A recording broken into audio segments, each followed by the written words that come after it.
Se eu já contava com a misericórdia do Senhor para o momento da exposição da palavra, agora à noite conto talvez 3 vezes mais. Porque diferente de manhã, de manhã eu tinha um óculos. E agora de tarde o Pedro só quebrou meu óculos. Então, que o Senhor nos ajude na exposição. 2 Coríntios, capítulo 7.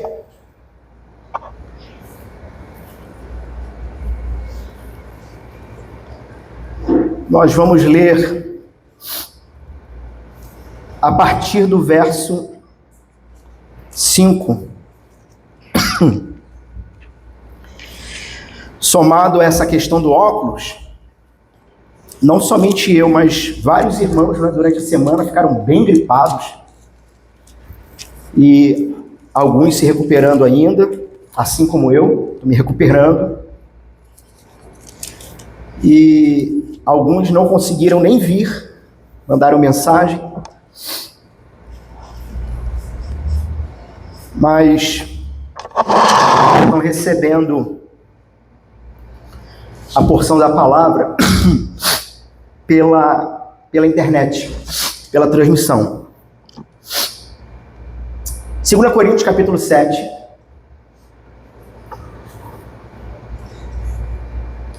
A partir do verso 5. Todos acharam? Fui pegar.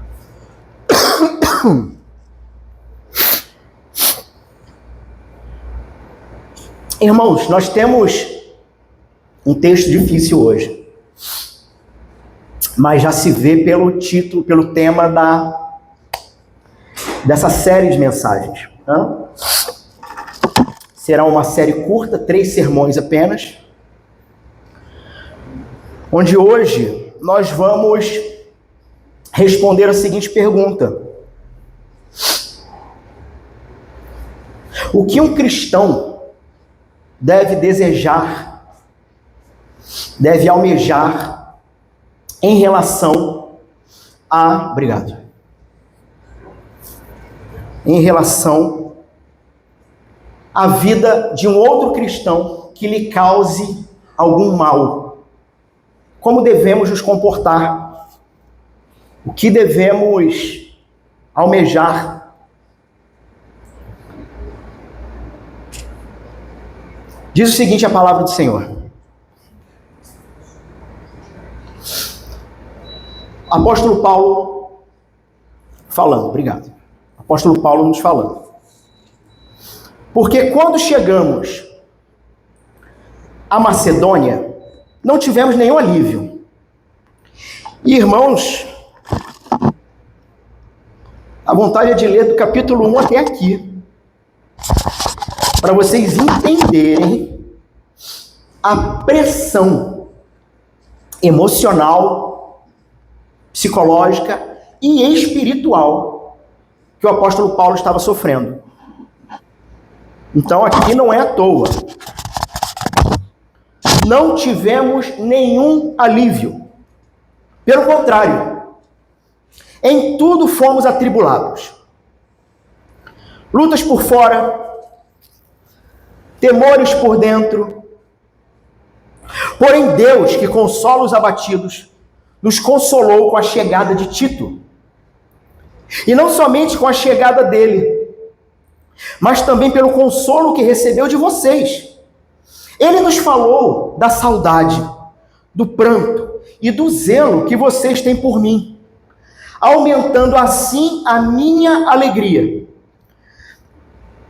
Porque mesmo que eu tenha entristecido vocês com a minha carta, não me arrependo, embora já tenha me arrependido. Pois vi que aquela carta os deixou tristes, ainda que por breve tempo. Mas agora me alegro, não porque vocês ficaram tristes, mas porque essa tristeza os levou ao arrependimento. Olha, pois vocês foram entristecidos segundo Deus, para que de nossa parte não sofressem dano nenhum.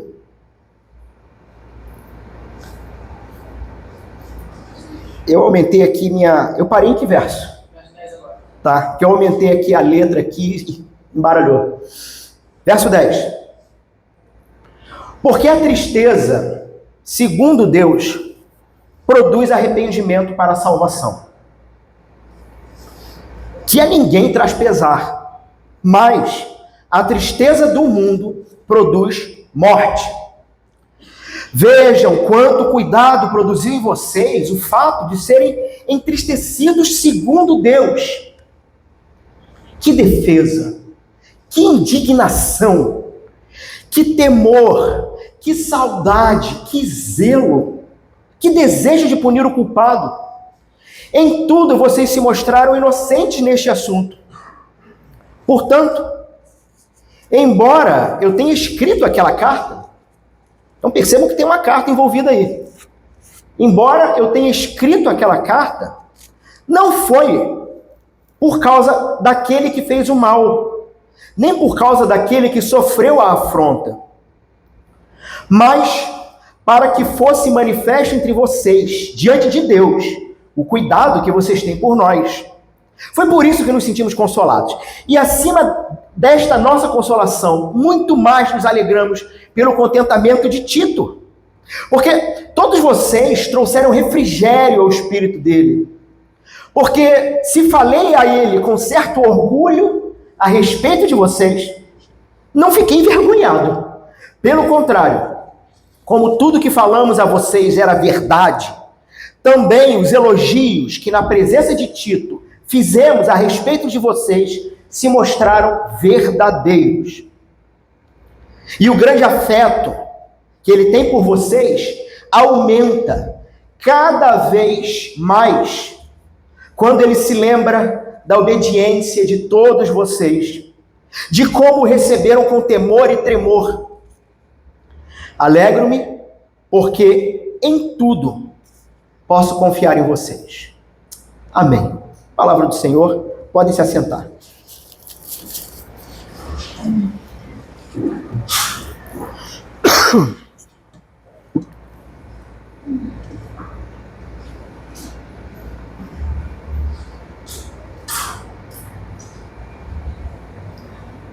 Meus irmãos, nós somos uma igreja que está sendo plantada desde 2019. Tá? Então, 5 para 6 anos, daqui a pouquinho, passa rápido, né? Estamos em maio. E durante todo esse período, nós tivemos muitas séries de mensagens marcantes. Mas todas as séries de mensagens, elas tinham um objetivo, elas tinham um foco, que era pegar as mais variadas pessoas, vindo dos mais variados lugares, alguns não cristãos, muitos foram batizados nesses 5 anos para cá, para 6. Pegar essa soma de pessoas e observar um milagre acontecer. Qual milagre? Adivinha? Virar uma igreja. Virar uma igreja. Só Jesus pode fazer um negócio desse. Pegar gente tão diferente. Olha para a sua vida. Pense aí, dependendo do tempo que você tem com a gente, pense há 1 ano atrás, pense há 4 anos atrás, pense há 7 anos atrás. Depois de pensar nisso, olha ao seu redor e assim, como que eu vim parar aqui? O Senhor te trouxe. O Senhor te trouxe. E nisso tudo, a gente não pode perder de vista o fato de que somos uma igreja de apenas 5 para 6 anos. O que significa isso? Literalmente, pense numa criança de 5 para 6 anos. E você não precisa ir muito longe. O Pedro tem a mesma idade dessa igreja. Há quem diga que a plantação nos animou. Tem a mesma idade, 6 anos. Vai fazer 6 anos agora em julho. E a igreja vai fazer 6 anos em setembro. né? Então você olha para uma criança de 5 para 6 anos e você percebe as fases, o crescimento acontecendo e o próprio amadurecimento. O Pedro já está com um vocabulário e um linguajar que me assusta. Assim, com variedade. Com variedade. Uma igreja em amadurecimento. E você vê ele hoje, de tarde, simplesmente pulou e caiu em cima do meu óculos que estava... A mesma coisa acontece com uma igreja que está num processo de amadurecimento. Essas coisas acontecem.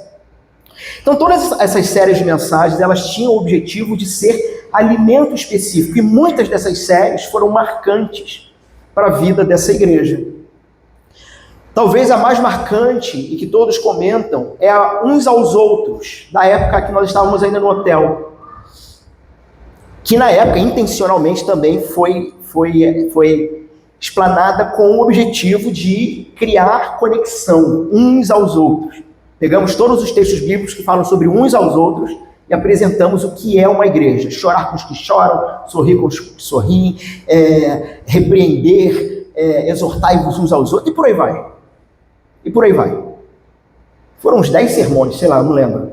Talvez até mais. Então foi uma série marcante. Tivemos os 10 mandamentos. Tivemos uma jornada em Gênesis que começou... Nós estávamos no colégio ainda. Uma jornada em Gênesis.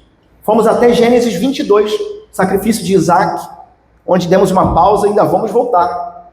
Qualquer hora dessa. Mas o quê? Sermão do Monte. 30 e tantos sermões. Acho que foram 35. Um ano tem 52 domingos. Então, se foram 35 sermões, 35 domingos, faz as contas aí. Quanto tempo durou? No meio do caminho, o próprio Pai Nosso. E outros. Mordomia e hospitalidade. Quem lembra? Aquilo foi bom demais. Tivemos séries sobre época de reforma protestante. Enfim. E tantas outras que não fizemos ainda. Por exemplo, uma série sobre família. Sobre casamento, sobre criação de filhos, sobre, enfim, noivado, o que seja. Dentre tantas que virão. Por que eu estou dizendo tudo isso? O reformador João Calvino, século XVI, ele havia dito que existem 3 marcas de uma igreja saudável. Aí, anos depois, veio o Mark Dever e colocou 9. Mas essas 9 estão dentro, se você observar, está dentro dessas 3 também. 3 marcas para você poder analisar de fato se determinado ajuntamento dito cristão é saudável ou não. Primeira marca, fidelidade na exposição da palavra de Deus. Primeira marca. Segunda marca, administração correta dos sacramentos, batismo e ceia.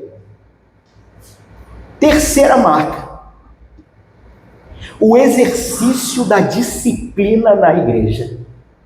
Um tema que hoje, quando a gente traz para o púlpito, quando a gente fala sobre esse tema, hoje, ele é muito contracultural. Assim, é você ir na contramão de tudo que as pessoas pensam e falam. Mas o mais assustador é que não é somente contracultural em relação à cosmovisão secular, a forma de ver a vida de um não cristão. Um não cristão, entendendo o que é um cristão, é alguém que tem um relacionamento pessoal com o Pai, o Filho e o Espírito. E crê e entende que isso só foi possível pela morte e ressurreição do Filho, se fazendo o Cordeiro de Deus que tira o seu pecado, e crendo nisso, o próprio Espírito de Deus passa a habitar em você, te selando, te trazendo para dentro do corpo de Cristo e te guardando e te trabalhando, te amadurecendo junto aos irmãos. Isso talvez a gente pode definir de maneira bem simples o que é um cristão. Então, pessoas que não se encontram nesta situação, num relacionamento de amor e obediência a Jesus e a sua palavra, são pessoas que não aceitam de maneira nenhuma serem confrontadas, serem arguidas. Não aceitam. Não aceitam. Mas entenda, isso não é para nos assustar. Isso é a regra da casa. Isso é normal. Isso é normal. Isso começa lá em Gênesis capítulo 3. Na verdade, a ideia de conflito, depois de Gênesis capítulo 3, o capítulo que nos instrui sobre a queda humana, o afastamento da humanidade em relação a Deus, o que você tem dali para frente é só conflito. O que antes, quando Deus faz com que Adão entre num sono pesado e de sua costela lhe faz uma auxiliadora, uma mulher, uma esposa. E aí naquele momento lá, um capítulo antes de Gênesis 3, Adão, quando abre o olho, vê aquela mulher maravilhosa na frente dele e sem roupa. Olha, ele dá glória a Deus, faz um poema: ossos dos meus ossos, carne da minha carne, agora sim, Senhor, estou pleno. E o próprio Deus disse ali, tudo agora está perfeito, agora sim.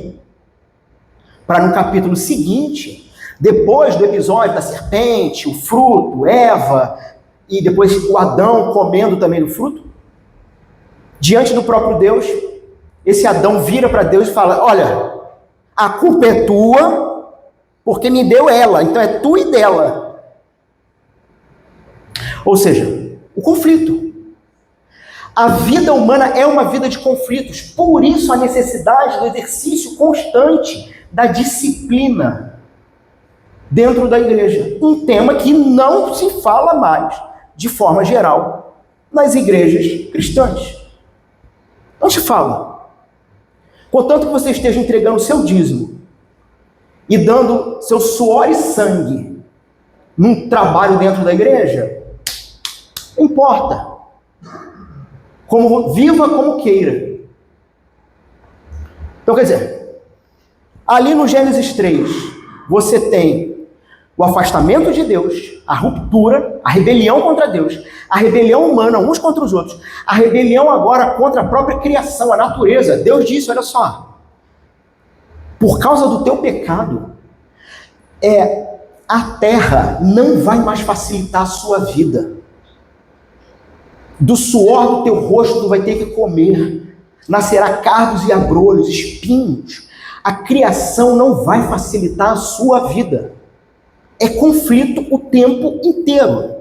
E aí você vai para o capítulo 4, você tem o relato do ápice, da tragédia, onde um irmão mata o outro irmão, Caim e Abel. E veja, Caim não matou Abel por dinheiro, por mulher.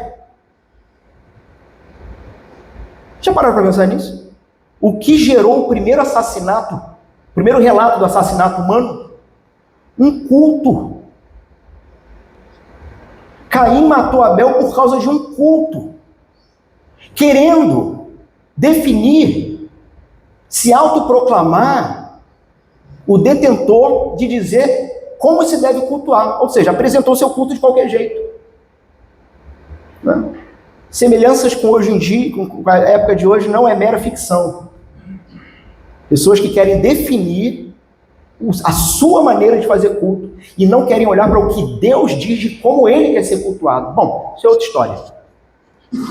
Então é conflito. Tá? Isso é a humanidade. Mas quando você olha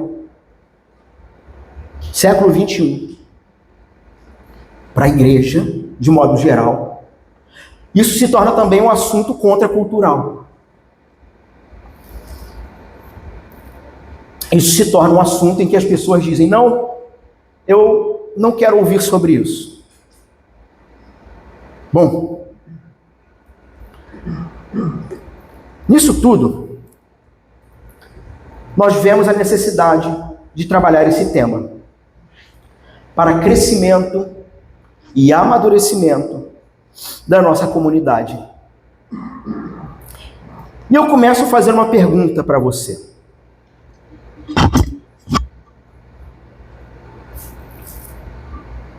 Quando o pecado, quando um erro, uma falha de outras pessoas te atinge, te afetam, sabe? Quando você fica mal porque alguém falou algo que nem verdade era, ou fez algo contra você, ou de fato te traiu de alguma forma, traiu sua confiança, traiu sua amizade, traiu um casamento, uma traição que seja. Quando o pecado de outras pessoas te afetam, eu te pergunto, para que você possa se sentir melhor, para que você possa, quem sabe, até perdoá-la, o que você precisa ver com essa pessoa, nessa pessoa? O que precisa acontecer com aquele que te fere, para que você possa se sentir bem? O que você espera? Talvez você diga, eu quero que se sinta mal. Eu quero que se sinta muito mal. Talvez você diga, para que eu me sinta bem, no mínimo, essa pessoa, eu quero que peça desculpas. Ou você diga, eu quero que essa pessoa sofra todas as consequências do que ela fez comigo. Ou quem sabe, você diga, eu quero que essa pessoa se arrependa, mude e experimente a graça de Deus. Meus irmãos, a verdade é que quando alguém nos fere, os nossos desejos, o nosso coração vai oscilar entre justiça e muitas vezes justiça pessoal, porque tem a ver com orgulho. Então oscila entre justiça, orgulho, às vezes até amor genuíno. E é exatamente esse um campo onde a fé cristã é posta à prova.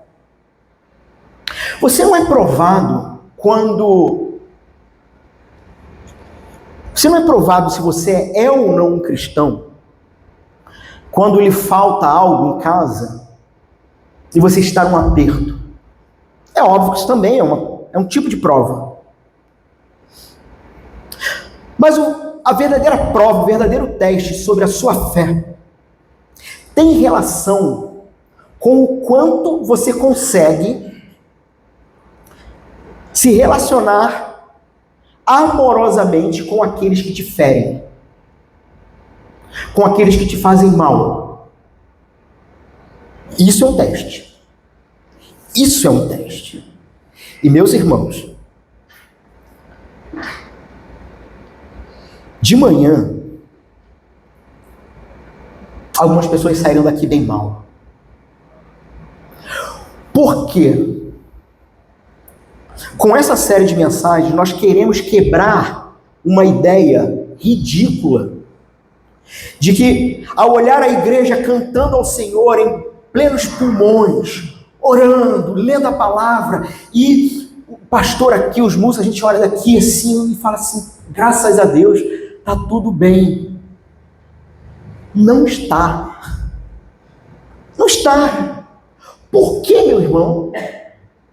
Porque a gente não vai tapar o sol com a peneira. A realidade humana é uma realidade de conflito. E o amadurecimento na fé cristã tem relação com como você se relaciona em amor com quem te fere. Então, a gente não vai cair na falsa crença de que na igreja está tudo bem. Todo mundo é santo, santo, santo, louvado seja nós. Isso não existe. Precisamos de fazer uma ideia de que nós não pecamos. Irmãos, nós pecamos. Nós pecamos. Quando a gente cria uma ideia de que você não pode pecar, não pode pecar, não pode pecar, a gente tem que separar a seguinte situação. Não pode, o que a gente está dizendo, é no sentido de permissividade. Não, não é permitido. Mas pode no sentido de possibilidade. Pegaram a diferença? Quando a gente diz assim, você não pode pecar, o que a gente está dizendo é, você não tem permissão para isso, você não deveria fazer isso. Mas a gente não pode criar aqui um monte de robô que bota uma máscara e chega aqui dentro e canta e louva e que seja, e você diz assim no final do culto, e aí meu irmão, tá tudo bem? Tá tudo bem. Não tá sofrendo tentação, tá com problema com algum outro irmão da igreja, tá com problema em casa, não sei. Ou seja, precisamos descortinar e acabar com uma proposta de uma religião sintética, estética, rasa, onde saímos daqui realmente satisfeitos, porque supostamente entregamos o nosso coração num momento de louvor. Mas quando fica sozinho, o coração está amargurado, está triste, está em conflito. Está em conflito. Quando, em 2023, e 2023 é uma data muito marcante, pelo menos para mim, com muitas coisas boas, mas de forma muito negativa também, em alguns aspectos. E quando nós prestávamos relatórios para os parceiros da plantação, quando chegaram os relatórios de 2023 relatando tudo o que a gente estava passando, e quase igual o Paulo aqui, tá? Temores por dentro, lutas por fora, uma confusão terrível, e ainda não podendo ignorar os ardis de Satanás.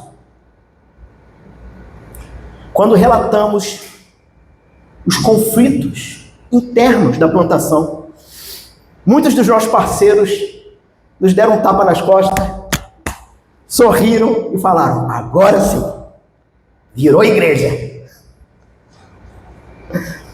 Virou igreja. Porque quando não tinha problema, não era igreja. Sabe o que era? Era um pedacinho do Éden. E quem viveu isso, sabe quem estava falando. Era legal. Éramos inocentes.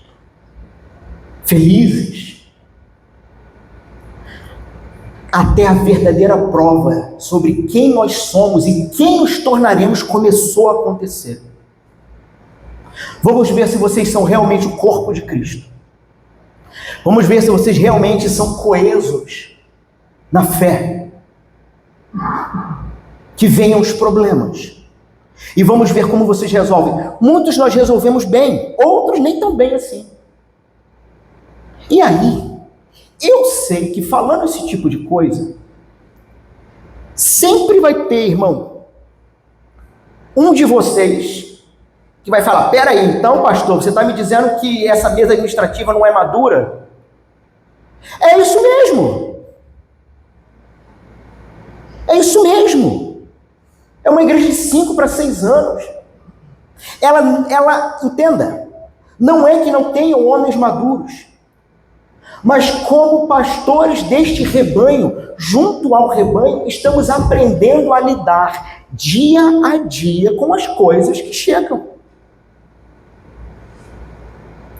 O problema é que quando muitos vêm de outras igrejas, já tem tempo de igreja, e chega aqui, parte do pressuposto é que está tudo pronto. E não está. É um bebê, não é mais um bebê, não é uma criança de 5 para 6 anos. Onde os conflitos estão aí. E definitivamente, meus irmãos, nós vamos aprender a lidar com conflitos.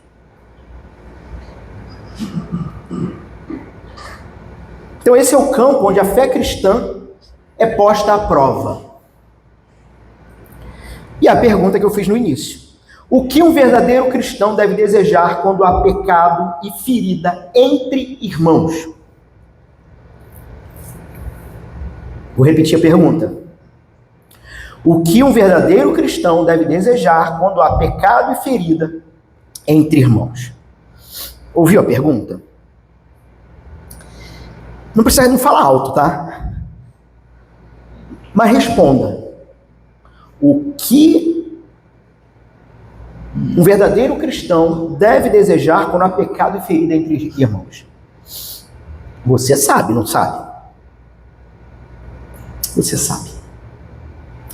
Mas perceba que quando chega o momento de provar isso que você sabe,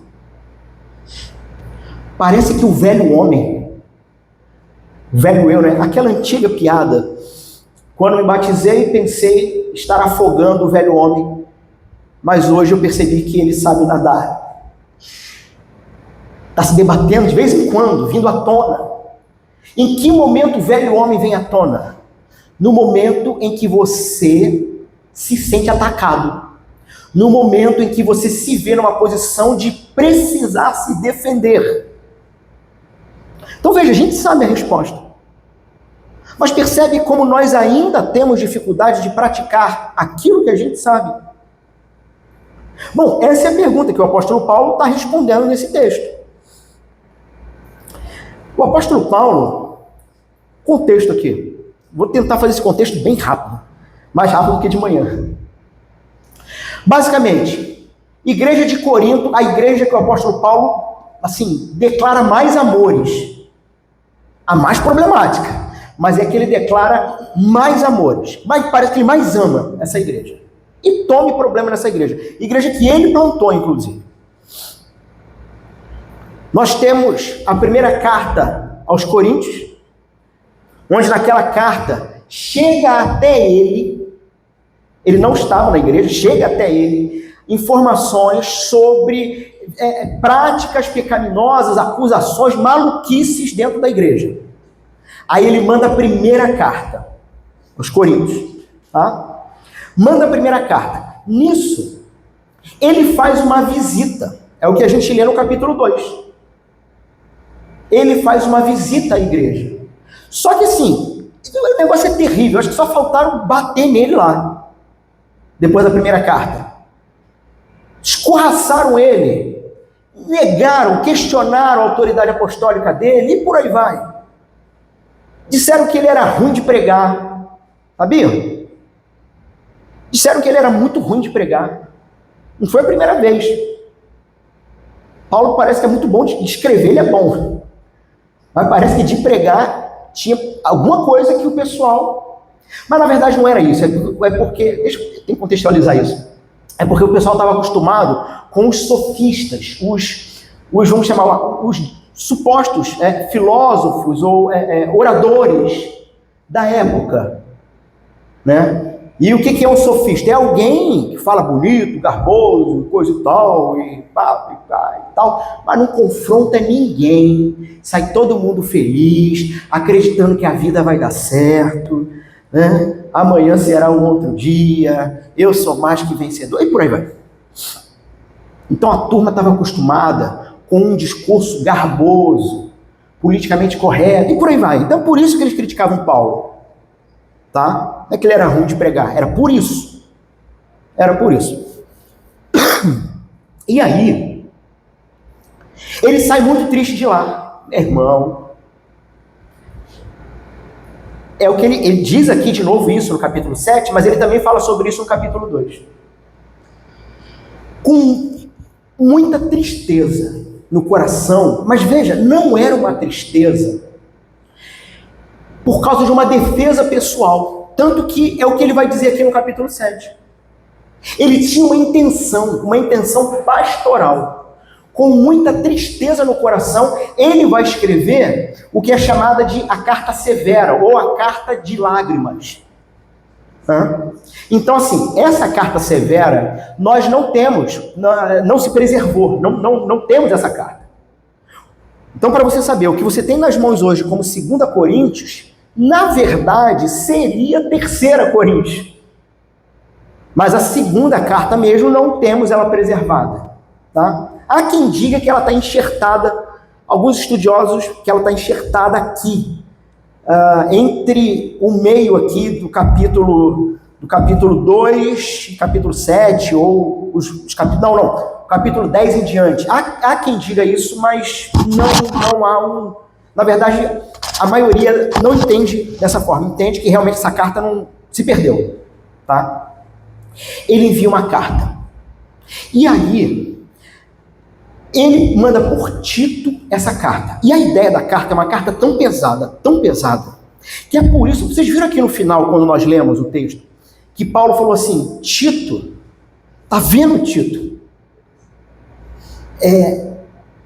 Eles se arrependeram, tá vendo? Eu estava certo, eu te falava, e coisa e tal. É porque a ideia é que, irmãos, a carta é tão pesada, que é como se Tito, pegando essa carta, dissesse assim, mestre, Paulo, só tem certeza que é para levar essa carta para eles.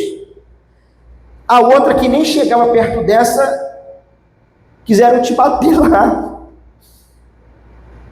Aí tu foi lá, tu quer mesmo, Tito vai. E aí, Paulo combina a volta de Tito para ter uma resposta. E é o que a gente lê no capítulo 2, do verso, se não me engano, 14. Está aqui na minha frente. Do verso 12. Eu vou ler aqui na versão da Ara, tá? Olha só o que diz. 2 Coríntios, capítulo 2, verso 12. Ora, quando cheguei a Troade para pregar o evangelho de Cristo, e uma porta se me abriu no Senhor, não tive, contudo, tranquilidade no meu espírito, porque não encontrei o meu irmão Tito. Por isso, despedindo-me deles, parti para a Macedônia. O que Paulo está dizendo? Paulo está relatando que, e ele vai falar isso várias vezes, até o capítulo 7. Mas aí vamos lá, quando ele vai para o 14, ele começa. E esse é Paulo, né? Paulo ele está no assunto, daqui a pouco ele entra em outro assunto e começa a fazer teologia no outro assunto, depois ele volta. Graças, porém, a Deus e tal, e aí ele vai embora. O que acontece é que Paulo, Tito está demorando demais. E ele toma a decisão de ir ao encontro de Tito, indo na direção de Corinto, esperando encontrar Tito no meio do caminho. Tá? Uma outra questão importante que a gente não pode perder de vista é que papiro, na época, pergaminho, era caro, muito caro. Não dava para ficar... Cada pedacinho tinha que ser aproveitado. Então, quando você começa a ler do capítulo 1, aqui, de 2 Coríntios, até o capítulo 7, o coração de Paulo é um coração angustiado, dentre tantos problemas que ele está passando, mas angustiado porque ele não sabe se a igreja de Corinto se arrependeu. Quando entra no capítulo 7, o tom de Paulo muda. Porque no capítulo 7 é quando ele encontra Tito. Então aqui, no capítulo 2, verso 12, o que ele está dizendo? Eu estava indo, aí cheguei a Troade. Aí lá em Troade, caramba, várias portas do evangelho abriram. Só que eu estava tão angustiado, porque o Tito não chegou, que eu não consegui aproveitar as portas que se abriram para o evangelho. Me despedi deles e fui para Macedônia, na esperança de encontrar Tito no meio do caminho. E aí, quando chega no capítulo 7, encontrou Tito. Tá? Esse é o contexto. Muito bem, irmãos. Antes de prosseguirmos, deixa eu fazer aqui um corte aqui, tá? Depois a gente volta aonde a gente parou. Mas isso é importante para vocês entenderem o contexto dessa carta, desse trecho aqui. Eu vou fazer uma outra pergunta para vocês.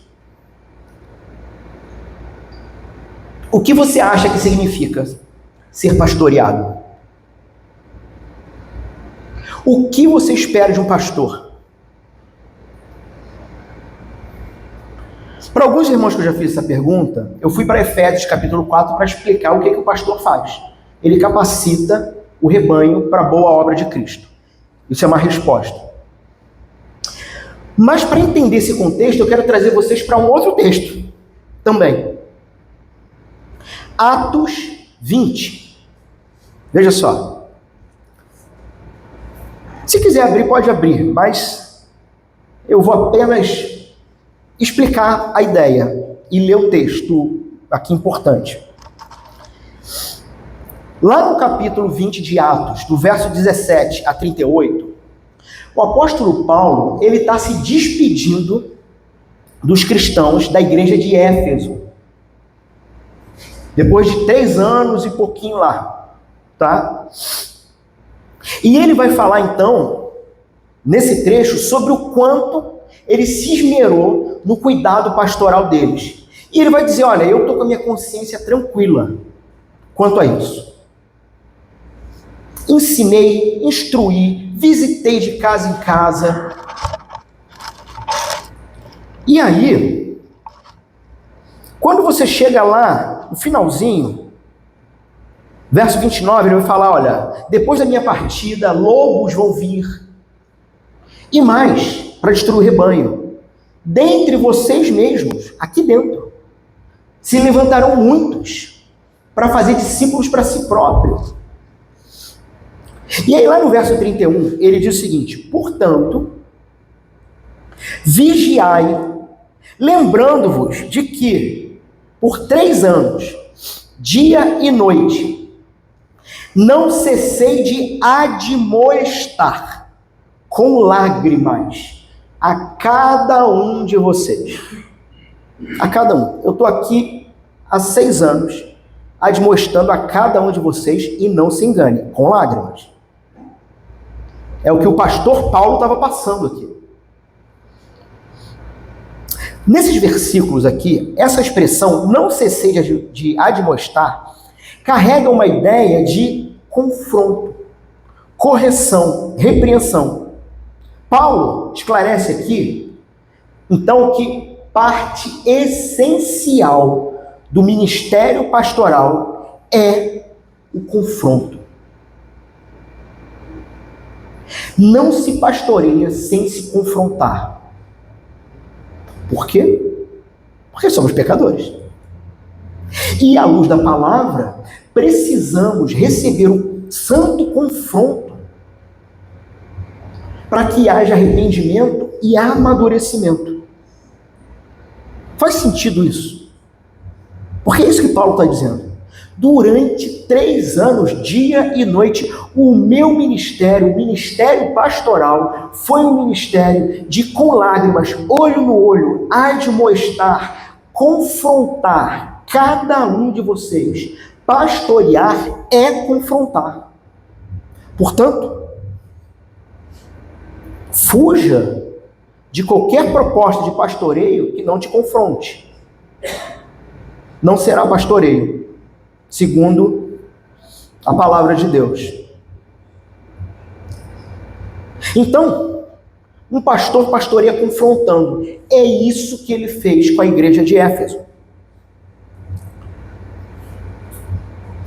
Paulo então se encontra em grande angústia. É o que ele vai dizer no verso 5 e 6. Ele vai descrever sua angústia, chegando a Macedônia. Olha, não tivemos nenhum alívio. Fomos atribulados em tudo. E, meus irmãos, fomos em tudo fomos atribulados. Veja, Paulo não está exagerando aqui não. O apóstolo aqui, quando ele fala sobre lutas, temores por dentro, lutas por fora, nós temos essa dupla expressão aqui, que tem a ideia de interno e externo, ou seja, Paulo estava sendo afligido fisicamente e emocionalmente.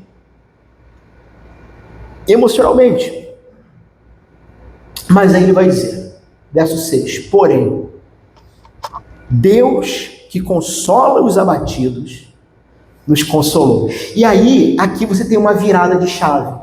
Porque ele começa a dizer o quanto ele foi consolado com a chegada de Tito e com a notícia do que estava acontecendo lá em Corinto. Veja, Deus nos consolou com a chegada de Tito. E no que vai vir na sequência, nós vamos aprender que somente Deus produz uma determinada tristeza que traz arrependimento.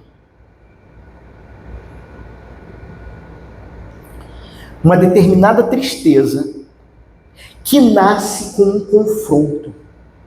Lembra quando eu te perguntei como você se sente quando alguém te faz mal? O que você precisa para que essa pessoa se sinta bem? Muitas respostas podem ser dadas. No entanto, a busca do apóstolo Paulo era, de fato, que o povo ficasse triste. Pararam para pensar nisso? Que todo domingo, quando vocês saem da casa de vocês para vir para cá, o objetivo do pastor que vos fala é deixar vocês tristes? Que coisa!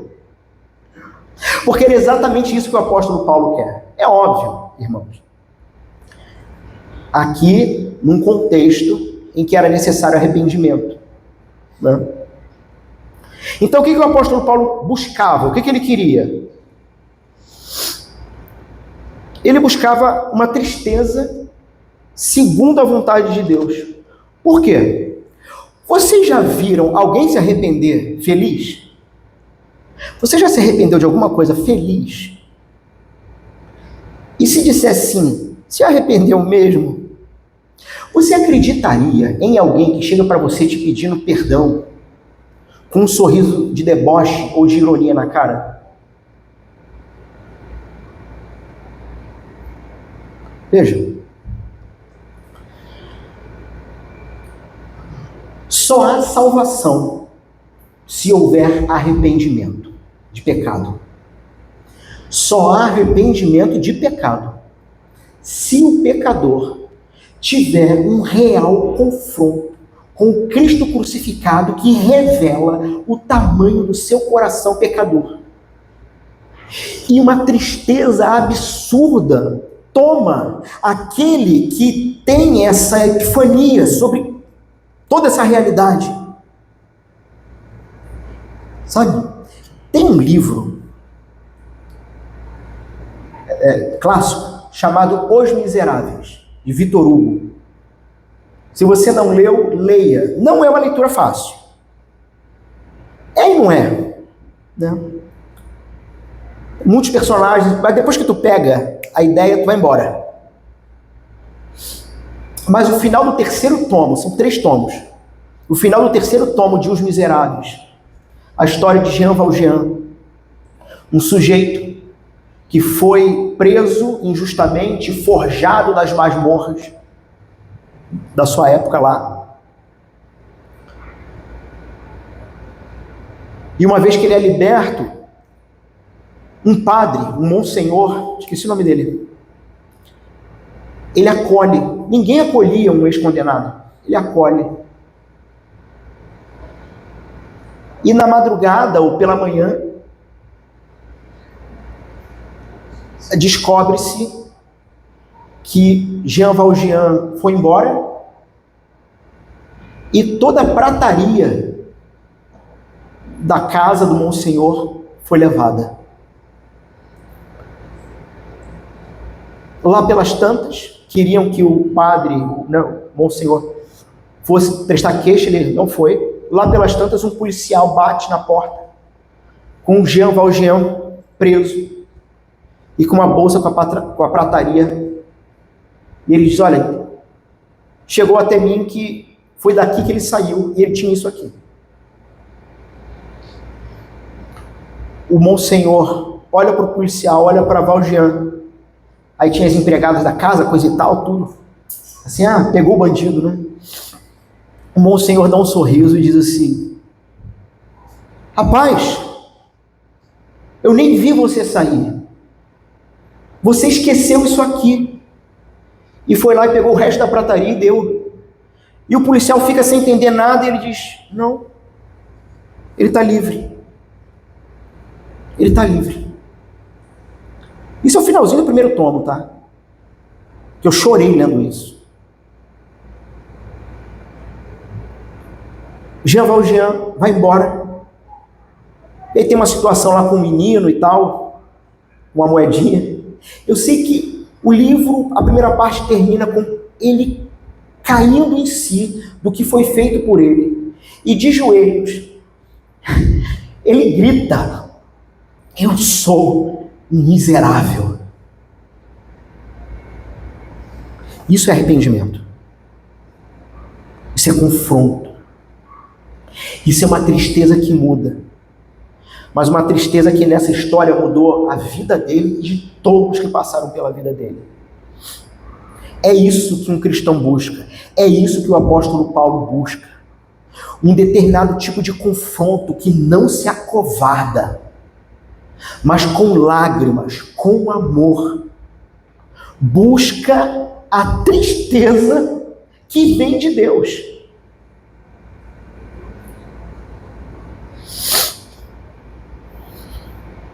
Ele vai dizer o seguinte, verso 8 e 9. Caramba, eu estou ceguinho. Capítulo 7, 8 e 9. Porquanto, ainda que vos tenha contristado com a carta, não me arrependo, embora já tenha me arrependido. O apóstolo Paulo aqui, essa virada do capítulo 7, ele está num êxtase. A verdade é essa. Ele está assim, olha... ele está escrevendo para os irmãos lá, e ele está dizendo: olha, eu me arrependo, porque eu não queria deixar vocês tristes. Meus irmãos, nós, pastores, presbíteros, diáconos, os oficiais do Senhor, quando precisam se colocar numa posição de conflito com um de vocês, não é com alegria. É ele dizendo: olha, eu me arrependo porque vocês ficaram tristes, eu não queria que vocês ficassem tristes, mas eu também não me arrependo. Por quê? Porque aquela carta severa trouxe a vocês uma tristeza que vem da parte de Deus e que é uma tristeza que gera vida. A tristeza que vem do mundo gera a morte. Qual a diferença de uma para outra? É que a tristeza que vem de Deus é uma tristeza que nasce por uma percepção clara da nossa miserabilidade, da nossa pequenez, da injustiça, se é que eu posso usar esse termo, que foi feito com o Filho de Deus, porque era para eu estar lá. Uma tristeza que tem relação com bem-aventurados os que choram, serão consolados. Por que choram? Por causa da realidade do seu próprio ser, do pecado. A tristeza que Deus produz, ela vem dessa percepção clara de que eu não sou digno do Senhor, mas Ele me pôs anel no dedo, sandália nos pés, trocou as minhas roupas, mandou matar o seu filho para me servir de alimento num banquete eterno. Como não ficar triste com isso? Como não se arrepender dos seus pecados com isso? E mais, tendo essa realidade clara na sua vida, como não tratar o seu semelhante com a mesma misericórdia por perceber que a misericórdia sobre você sobejou, sabe? Superabundou a graça. Como tratar o outro como se de alguma maneira eu tivesse dignidade própria, honra própria. Como? Somente um louco, somente alguém que talvez nem convertido seja, mas fala como crente, foi batizado, não participa da mesa do Senhor, come pão e bebe vinho, porque não é crente, porque não se enxerga, porque se acha superior a tudo e todos. Mas a tristeza que vem do Senhor, que gera vida, que gera salvação, é uma tristeza que nasce dessa percepção. E a tristeza do mundo, que gera morte? É uma tristeza onde o indivíduo, ele tem remorso. Sabe por que ele tem remorso? Porque alguma coisa foi feita e ele foi pego e ele pensa assim: vai manchar a minha imagem, vai ferir a minha reputação, as pessoas não vão mais me considerar santo. Todo aquele personagem que eu trabalhei para criar caiu por terra. Entenderam? Que é um remorso. Que a tristeza que vem do mundo é uma tristeza que tem relação com seu eu, com seu ego. Estou triste porque eu fui injustiçado. E eu já vi gente falando assim, increvidentes, fui ferido, tem que matar, tem que expulsar, tem que tirar daqui. Não é digno de estar no mesmo ambiente que eu. É a tristeza do mundo. Alguém tem que dizer para esse indivíduo: pois é, você está caminhando para o inferno, porque você não apresenta características de quem ama.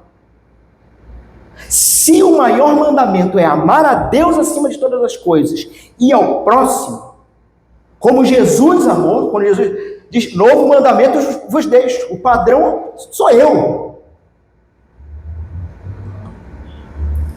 Se cumprir a vontade de Deus tem relação com o amor, a prova, novamente repito isso agora com outras palavras, a prova de maturidade cristã, a prova que você é cristão e que está amadurecendo, vai ter relação direta com o quanto você ama quem te fez mal.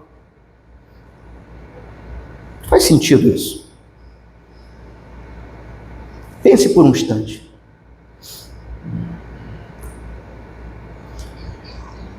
A tristeza que vem de Deus traz salvação. Pedro, depois de negar Jesus 3 vezes, trair Jesus.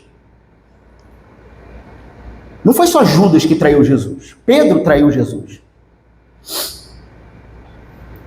Jesus, na terceira vez que pergunta a ele na praia: você me ama? O texto diz que ao ouvir pela terceira vez, é como se caísse a realidade, assim, eu entendi. É como se o Senhor estivesse redimindo a minha traição nas 3 negações nas 3 negativas que eu fiz. E o texto diz que ele teve tristeza. E ele disse: o Senhor sabe. E aí nesse texto Jesus diz: você me ama mesmo? Cuida do que é importante para mim e não do que é importante para você. Cuida do que é importante para mim, porque no meu reino eu vou te suster naquilo que é necessário até que eu volte. Não construa uma vida para cuidar da sua própria existência, mas exista para minha glória. Uma tristeza que gera um arrependimento de salvação. E aí você olha para Judas, o outro traidor. Arrependido, mas com uma tristeza que não vem do Senhor. Tenta devolver as moedas de prata e sai para se enforcar. Porque a tristeza do mundo gera morte. A tristeza do mundo, que provém do mundo, gera morte.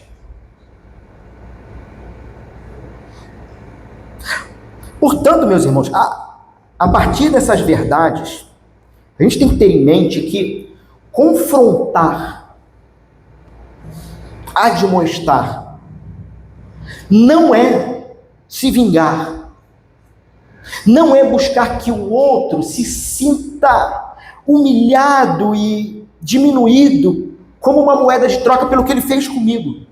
Porque o objetivo do apóstolo Paulo nunca foi se vingar daqueles que lhe fizeram mal.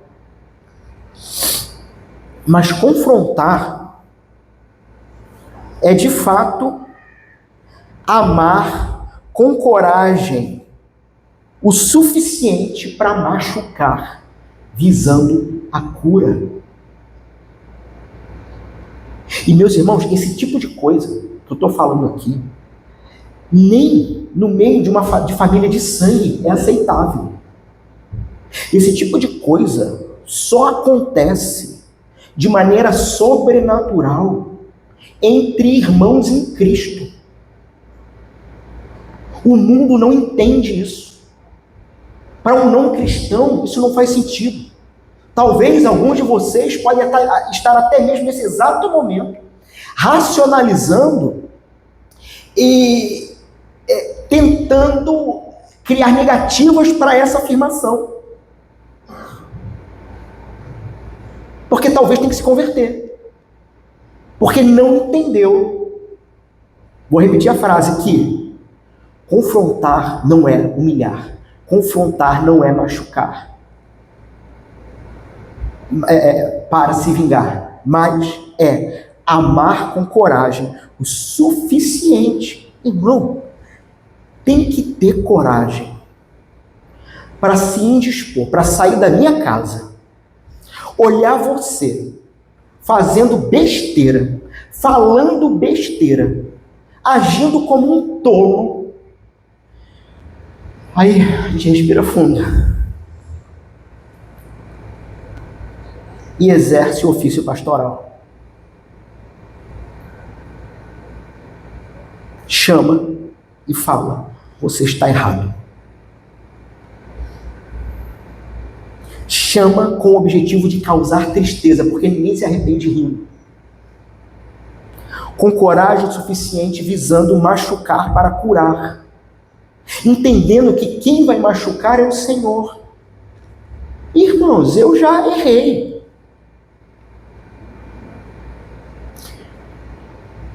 Eu li algo que Timothy Keller escreveu. Era algo mais ou menos assim. A palavra do Senhor não é um porrete que você acerta e machuca o pecador. É uma espada afiada que você enfia no coração e mata. Percebem a diferença?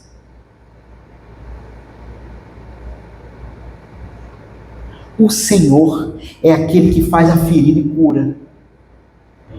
O Senhor é aquele que, aos que ama, Ele repreende.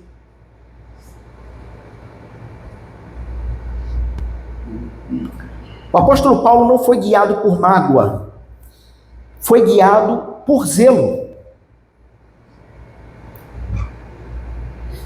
Portanto, o que nós buscamos quando nos propomos... E aqui, irmãos, vejam, é óbvio que aqui é um texto de um pastor em relação ao rebanho, mas que tem princípios para aplicar uns com os outros também. Mas o texto aqui é de um coração de um pastor para com o rebanho.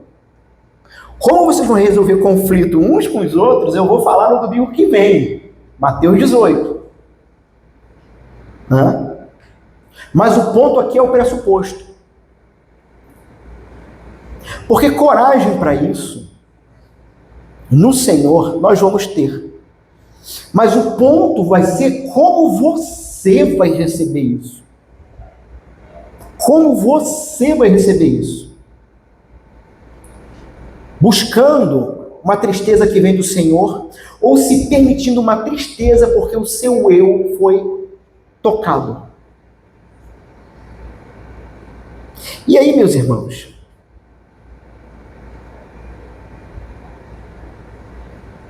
qual foi o fruto disso tudo? O fruto do arrependimento. Qual é o fruto de uma pessoa na igreja que, sendo confrontada no Senhor, e ela se arrepende? O que isso gera? Irmãos, os versos 7 e 11, principalmente o 11, eu consigo ver o apóstolo Paulo quase que abraçando Tito e pulando de alegria. Porque quando o pecador se arrepende, isso gera alegria e comunhão. Verso 7. No verso 6, o apóstolo disse que ele foi consolado com a chegada de Tito. No verso 7, e não somente com a chegada dele. Então assim, olha, era tribulação atrás de tribulação. Mas eu encontrei Tito. E só de ver ele de longe já fiquei feliz. Fui consolado no Senhor. Aqui está meu irmão Tito. Mas não somente a chegada dele me consolou, mas também pelo consolo que recebeu de vocês. Falando com a igreja lá. Ele, Tito, nos falou, e olha só, tudo que ele vai falar daqui é fruto deles terem se arrependido. É como Paulo está dizendo assim, olha, eu estou muito feliz. Escrevi com lágrimas. Não queria ter escrito. Mas vendo o resultado, eu não me arrependo. Porque o Tito falou para mim, eu achei que vocês estavam me odiando, mas ele falou que vocês estão com saudade de mim. Ele nos falou da saudade. Ele nos falou do choro. Tito me falou que vocês choraram. Que a tristeza que traz o arrependimento para a vida causou uma contrição. Nos falou do zelo que vocês têm. E veja, zelo por mim. Olha o que o pastor está dizendo. Que quando um de vocês, sendo confrontados pelo seu pastor, apresenta os sinais de tristeza e arrependimento, e veja, esses sinais inclusive são visíveis, o pastor passa a ser mais amado. A tristeza que vem de Deus gera no rebanho um zelo maior por aquele que está zelando pela sua santidade. Quantos já passaram pela sua vida num contexto em que você estava errado e eles simplesmente não falaram nada? Quantos? Em contrapartida, qual é a sua reação quando alguém chega para você te contrariando e tentando te mostrar o erro? Percebe que a sua reação deveria ser de gratidão e zelo, porque aquele indivíduo, aquela pessoa se dispôs a ter até uma briga com você se você não aceitasse. O quanto nós temos que valorizar pessoas que realmente falam no Senhor a verdade que precisa ser dito para nós.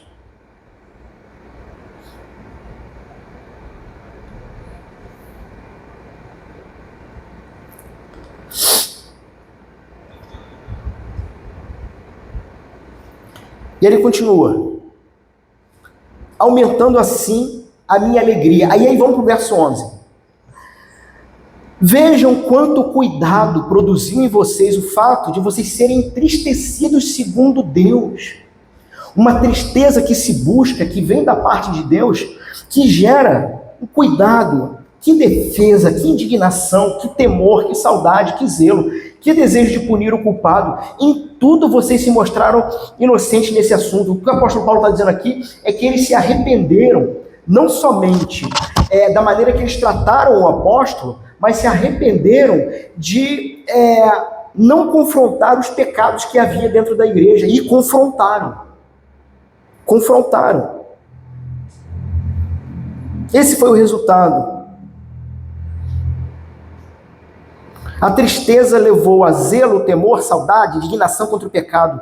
Isso não é remorso, isso é arrependimento verdadeiro com frutos visíveis. Por quê, meus irmãos? Porque arrependimento não é apenas chorar. Arrependimento é mudar de direção. Isso é arrependimento. Mudar rota. Você pode chorar de remorso e não mudar. Mas quem chora com tristeza, segundo Deus, é transformado. E a igreja colhe os benefícios disso. A igreja é curada. A igreja se alegra.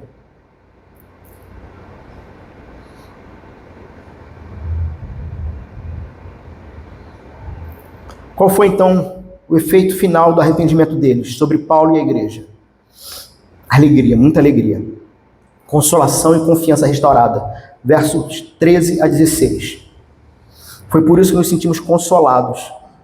Acima desta nossa consolação, muito mais nos alegramos pelo contentamento de Tito. Olha, vamos lá, olha o que Paulo está dizendo. Eu estava muito angustiado, mas o arrependimento de vocês me trouxe consolo. E acima disso, nos alegramos, porque Tito também ficou muito alegre com o que viu. Porque todos vocês trouxeram refrigério ao espírito dele. Porque se falei a ele com certo orgulho a respeito de vocês, não fiquei envergonhado. Pelo contrário, com tudo que falamos a vocês era verdade, também os elogios na presença dele fizemos a respeito de vocês, que fizemos a respeito de vocês se mostraram verdadeiros. O que Paulo está dizendo aqui? Por que ele parece tão eufórico? Porque foi confirmado publicamente a Tito a convicção que Paulo tinha. Era como se Paulo estivesse dizendo assim para Tito: Tito, vai lá. Eles são crentes. E com o retorno de Tito e com a resposta da igreja, é Paulo dizendo para Tito assim, essa é a euforia dele. Tá vendo, Tito? Eu não te falei? Eu sei que nós ficamos apreensivos, mas eu tinha certeza de que eles iam se arrepender. Viu? É Paulo falando para a igreja: meus filhinhos, eu falei de vocês para Tito. É isso que está sendo dito aqui nesse trecho. Eu falei de vocês para Tito. Falei para ele sobre o meu amor, falei sobre o meu zelo. O Tito, ele percebia os meus olhos brilhando, mesmo que muitas vezes marejado por lágrimas. Mesmo com as suas afrontas, com seus questionamentos quanto a mim e ao ministério que Cristo me deu. Mas eu falava com orgulho de vocês para Tito. Talvez alguém podia dizer: Paulo não sabe o que diz. Paulo, esse povo não tem jeito. Mas Paulo, nesse trecho, está dizendo para a igreja lá de Corinto: meus filhinhos, que orgulho, que alegria, porque o arrependimento de vocês não me deixou passar vergonha. Foi comprovado. Eu falava para todo mundo: não, eles vão se arrepender. Eles vão se arrepender. E vocês não me deixaram passar vergonha. Vocês se arrependeram. Se provaram santos. E mais, agora eu posso confiar em vocês. Aliás, eu sempre confiei. É Tito que não somente passou a confiar, mas agora, veja, o arrependimento de vocês provocou em Tito um aumento de amor por vocês. Meu coração salta do peito de alegria porque vocês são crentes. São pessoas que, mesmo sendo confrontadas na face, reconhecem o seu pecado e se arrependem. Então, o arrependimento dos coríntios restaurou o vigor do pastor. Meus irmãos, eu sempre brinquei aqui, né? Falei que Semana sim, semana não, eu penso em desistir do ministério.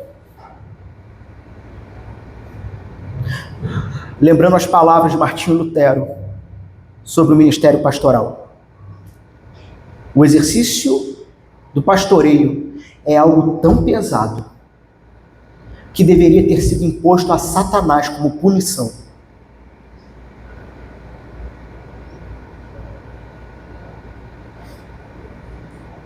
Nos últimos 2 anos eu não tenho pensado mais semana sim, semana não. Tenho pensado todo dia. Mas, quando nós vemos o fruto do Evangelho na vida de vocês, isso restaura, anima, traz alegria, e entre vocês mesmos, reconstrói confiança comunitária, porque agora eu sei que o meu irmão é crente, e que se ele cometer um erro, eu posso no Senhor chamá-lo a atenção, e ele não vai se virar contra mim. Tenho confiança agora nele, e tenho confiança inclusive de que ele não vai se acovardar e me ver no erro, em que se eu errar, o meu irmão, a minha irmã vai me chamar. E entendo que faço parte de uma comunidade de fé, da qual disso se trata. Não se trata de você frequentar apenas dominicalmente um culto, mas se trata de ter um amor e uma confiança em pessoas das quais, usadas por Deus, não permitirão que você peque em paz. Isso é viver na igreja. Viver com pessoas que vão perturbar a tua vida. Você não vai pecar em paz mais. Nós não vamos deixar. Se quiser pecar em paz, vai embora. Porque a igreja não é lugar de pessoas que querem pecar em paz, mas de pessoas arrependidas.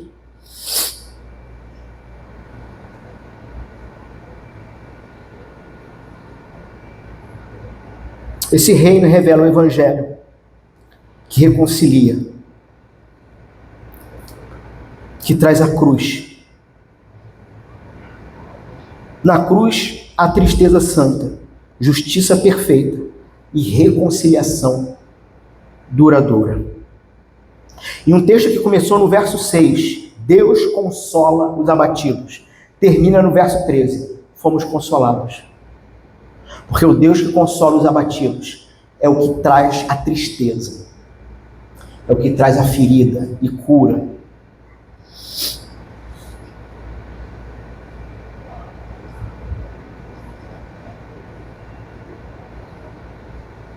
Vivemos uma cultura que foge de tudo isso. Relativização do pecado, autopreservação, desconfiança pastoral. Tudo bem que tem tanto maluco aí também, que dá para entender porque estão desconfiados dos pastores. Até eu estou. Mas a gente tem que aprender a fazer a diferença, a perceber a diferença de uma igreja saudável ou não. Novamente, citando João Calvino, um púlpito que não tem medo de ser fiel ao texto sagrado, a administração correta dos sacramentos, batismo e ceia do Senhor, e exercício da disciplina, da admoestação, do confronto. Uma igreja em que você não entra e sai daqui dizendo: pastor, a minha vida daqui para fora não é da sua conta. É sim. Se você não quer isso, não venha para cá. Porque se nas suas mídias sociais você fizer besteira, eu vou chamar a sua atenção. Falei isso de manhã, não é? Um monte de pseudo-irmão com decote no umbigo, fazendo selfie com biquinho e botando o Salmo 23. Ou irmãos posando de galã, de conquistador, de qualquer coisa que seja, das suas mídias, com roupas marcantes. A gente não pode se estender muito, né? Me veio aqui à mente uns 2 supostos pastores aí, um deles parece um incrível Hulk. É desses que adivinha CPF, não vale nem a pena, deixa pra lá. Mas desconfiança pastoral. A gente tem que saber, aprender a perceber essas diferenças. Meus irmãos, vamos aplicar isso rapidinho. Você está respondendo ao pecado com tristeza segundo Deus ou com autojustiça? Seu arrependimento gera mudança de direção ou apenas desculpas emocionais?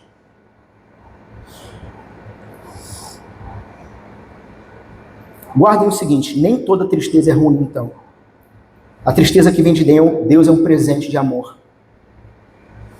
Vivemos uma época em que a igreja cristã não sabe lidar com tristeza. Irmãos, nós temos um livro bíblico chamado Lamentações. Vocês acham que é à toa? Nós temos um conjunto gigantesco de salmos, chamado Salmos de Lamento. Vivemos um contexto que não sabemos mais tratar com lamento e tristeza.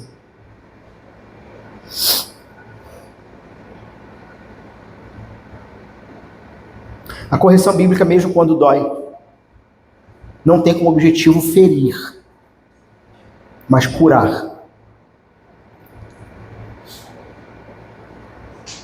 Portanto, a verdadeira graça sempre produz verdadeiro arrependimento. E onde não houver fruto, não houve fé salvadora. Portanto, deseje mais a comunhão restaurada, a reconciliação, do que a imagem preservada. Sabe aquele papinho? Não, já está tudo resolvido. Mas na primeira oportunidade, você sibila contra aquela situação que ainda aflige teu coração. Não está resolvido. Não está. Deseje a comunhão restaurada mais do que a sua imagem preservada. Deseje ser transformado por Deus, mesmo que doa no início. Meu irmão, vai doer. Não há transformação que não lhe traga uma percepção ardida da sua pessoa. Ame a verdade o suficiente para deixar o pecado. Valorize mais a comunhão do que o orgulho. Por último, você está evitando o confronto com alguém que precisa ouvir a verdade? Faça com lágrimas, como Paulo, mas faça. Você pode estar sendo o instrumento da tristeza segundo Deus que vai salvar um irmão. Talvez você diga, mas pastor, já passou muito tempo. Deus não trabalha com calendário, meus irmãos. Ele trabalha com o coração quebrantado. Deus não se importa com o tempo, mas com a obediência. Talvez você possa dizer, mas eu já pedi perdão uma vez. Pede de novo. Pede de novo. Persevere. Sabe por quê? Porque você não quer estar certo. Você quer estar reconciliado. O último tema, o tema do último sermão que eu vou trazer depois das minhas férias, o último, eu não decidi ainda o texto, eu estou entre dois textos. Mas vai ter relação com quais batalhas o Evangelho nos impulsiona a entrar. Irmão, tem briga que tu tem que entrar. Porque tem relação com o Evangelho. Agora, quando não tem relação com o Evangelho, estou mudando. Porque já era para você estar morto mesmo. E morto não diz ai. Não é isso que a gente diz? Não sou eu que vivo, mas é Cristo que vive em mim. Eu sei que de vez em quando o velho homem vem nadando, né? Querendo. Mas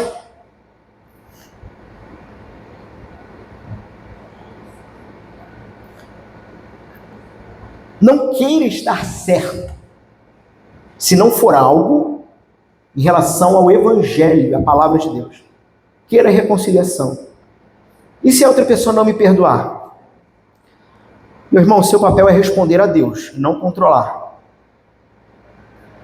os outros. Seu papel é responder a Deus. Ou por fim você pode dizer, mas eu estou com medo do que vou sentir se eu encarar isso. Lembre-se do verso 6. Deus consola os abatidos. Ele estará com você no processo. Porque não é uma tristeza que só o outro sente, você também sente. Mas Deus há de consolar os dois. Hoje você está diante do mesmo dilema que os coríntios enfrentaram. Você foi confrontado.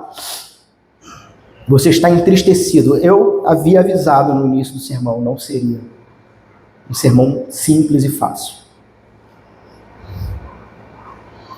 Mas a pergunta é o que você vai fazer com isso agora? Não basta apenas sentir e entender, é hora de agir. Não basta apenas ficar incomodado, é hora de responder. Hoje, se ouvirdes a voz de Deus, não endureçais o vosso coração. Arrependa-se, confesse, reconcilie-se. Por fim, você quer saber se é salvo? Pergunte-se: a minha tristeza tem me levado para a vida? Tem me levado para um autoabandono? Tem me levado para que outras pessoas sejam conciliadas e cresçam no Senhor? Estou fugindo da verdade ou estou me tornando cada vez mais transparente diante de Deus e diante dos irmãos? A nossa busca é por esse arrependimento que vem do Senhor. E nós não vamos camuflar e mascarar, fingindo que somos perfeitos. Não somos. Mas no Senhor somos instruídos pela sua palavra a como lidar com os conflitos dentro do reino e a buscar as soluções que o próprio Senhor nos oferece. Te convido a fechar os seus olhos, assentados mesmo. Nós vamos fazer uma oração final. Vou anunciar a bênção do Senhor. Cantaremos o tríplice amém, que significa é verdade. É isso que significa o amém. Tudo que vivemos, ouvimos e fizemos e realizamos aqui é verdade. E sairemos enviados pelo Senhor a sermos conciliadores, com coragem, com lágrimas, com amor. E tendo o coração disposto a ser confrontado quando necessário. Feche seus olhos.